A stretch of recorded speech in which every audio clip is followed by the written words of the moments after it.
देश के बंटवारे में छुपा है गहरा दर्द।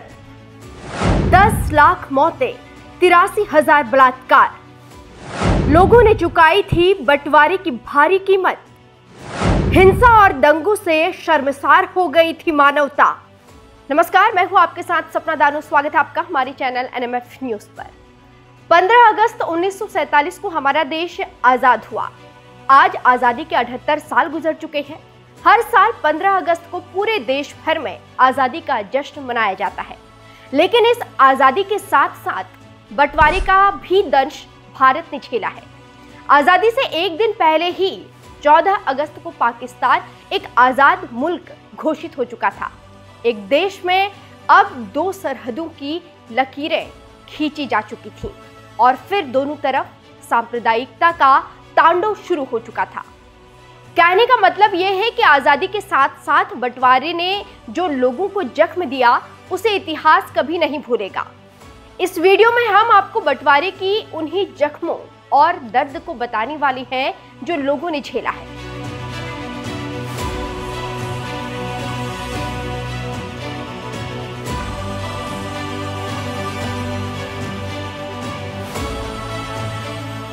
संदूक, बक्सा, पेटी, तिजोरी या गठरी, जो हाथ लगा उसी को समेटकर चल दिए। एक लंबे सफर पर किसी को अपना घर बार छोड़ना पड़ा, किसी को रिश्तेदार, किसी ने अपने सगे भाई को अलविदा कहा, तो कोई अपनी पूरी जिंदगी की पूंजी को छोड़कर बस एक लंबे सफर पर निकल पड़ा।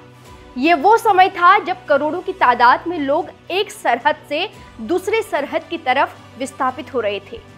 इनमें महिलाएं, बुजुर्ग और बच्चे सब शामिल थे। सबको अपने जान की परवाह थी।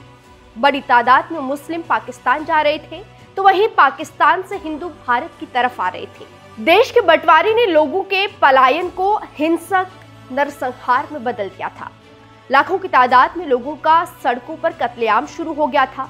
महिलाओं और छोटी छोटी बच्चियों को भी दंगाई नहीं बख्श रहे थे। दंगे, लूट की घटनाओं में मानवता को शर्मसार कर दिया था। मीडिया की रिपोर्ट्स के मुताबिक बंटवारे के बाद पैदा हुए सांप्रदायिक दंगों में दोनों तरफ के 10 लाख से भी ज्यादा लोगों की जान गई और लगभग 83,000 महिलाओं के साथ बलात्कार किया, जिसमें छोटी छोटी बच्चियां भी शामिल थी।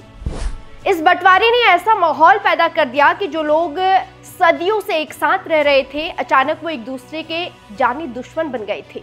बंटवारे पर शहादत हसन मंटो की लिखी हुई कई कहानियां हैं, जिसे पढ़कर आप उस दौर के हालात का अंदाजा लगा सकते हैं।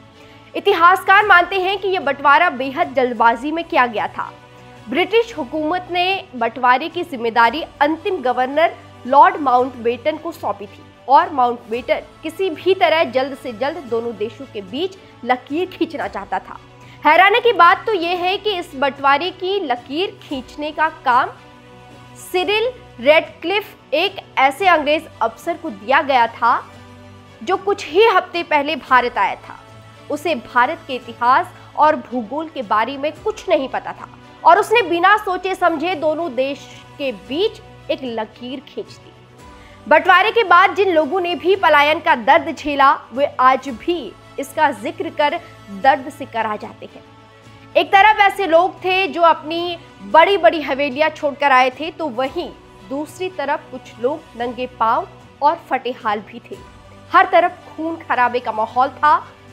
तो ये देश की आजादी में छिपा लोगों के दर्द की दास्तान है, जिसे अंग्रेजों ने दिया है और अक्सर युवा इस बात को नहीं जानते।